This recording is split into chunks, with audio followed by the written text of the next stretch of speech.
আন্তর্জাতিক ক্রিকেটের ৩ সংস্করণেই বাংলাদেশের সর্বোচ্চ উইকেট শিকারী ছিলেন সাকিব আল হাসান। ছিলেন বলা হচ্ছে কারণ গতকাল রাতে দুবাইয়ে সাকিবের একটি রেকর্ড কেড়ে নিয়েছেন মোস্তাফিজুর রহমান। সাকিবকে ছাড়িয়ে মোস্তাফিজই এখন আন্তর্জাতিক টি-20তে বাংলাদেশের সর্বোচ্চ উইকেট শিকারী। এবারের এশিয়া কাপের সুপার 4-এ শ্রীলঙ্কার বিপক্ষে ৩ উইকেট নিয়েই সাকিবকে ছুঁয়ে ফেলেন মোস্তাফিজ। কাল রাতে দুবাইয়ে ভারত অধিনায়ক সূর্যকুমার যাদবকে উইকেট কিপার জাকের আলীর ক্যাচ বানিয়ে ১৫০তম উইকেট পেয়ে সাকিবকে ছাড়িয়ে গেছেন দাফিজ। আর এটা ওইটা না, কাপড় ধোয়ার একটাই সলিউশন, জাকা অল-ইন-ওয়ান। পাকিস্তানের বিপক্ষে এশিয়া কাপের ম্যাচটির আগ পর্যন্ত ১১৮ ম্যাচে মোস্তাফিজের উইকেট ঠিক ১৫০। আন্তর্জাতিক টি-20 ইতিহাসে চতুর্থ বোলার হিসেবে ১৫০ উইকেটের মাইলফলক ছুঁলেন মোস্তাফিজ। তার আগে এই মাইলফলক ছুঁয়েছেন নিউজিল্যান্ডের ২ বোলার টিম সাউদি, ইশ-সোধি ও আফগানিস্তানের রশিদ খান।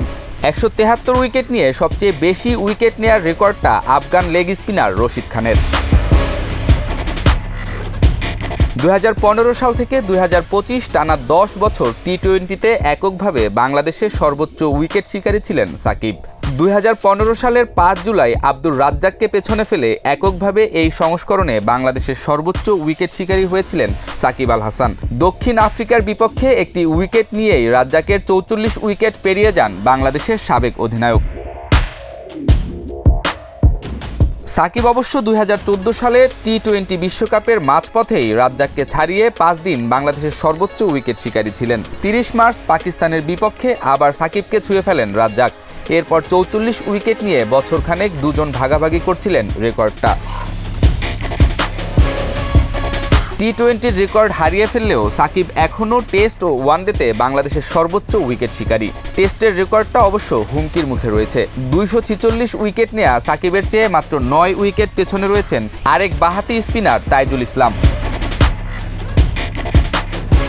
সাকিবের ওয়ানডে রেকর্ডটাই সবচেয়ে নিরাপদে আছে। ৫০ ওভারের ক্রিকেটে বাংলাদেশের হয়ে ৩১৭ উইকেট রয়েছে সাকিবের ঝুলিতে। ২৬৯ উইকেট নিয়ে দুইয়ে থাকা মাশরাফি বিন মুর্তজা অবসরে। এখন যারা খেলছেন তাদের মধ্যে ১৭৫ উইকেট নিয়ে সবার উপরে মোস্তাফিজ। সাকিবের চেয়ে ১৪২ উইকেট পেছনে রয়েছে ফিজ। ফলে সাকিব আল হাসানের এই রেকর্ডটি ভাঙতে বেশ অনেক বছর অপেক্ষা করতে হতে পারে। এদিকে সাকিব আল হাসান এখনও খেলা ছাড়েননি। যদিও পট পরিবর্তনের পর আন্তর্জাতিক ক্রিকেট থেকে প্রায় ১৩ মাস দূরে রয়েছেন সাকিব। এই সময় তিনি বাংলাদেশের হয়ে খেললে হয়তো নিজেকে আরও উচ্চতায় নিয়ে যেতে পারতেন বলে মনে করেন ক্রিকেট বোদ্ধারা। সে যাই হোক, আপাতত টি-20-র বাজারে বাংলাদেশের সেরা বোলার মোস্তাফিজুর রহমান অন্তত রেকর্ড তাই বলছে।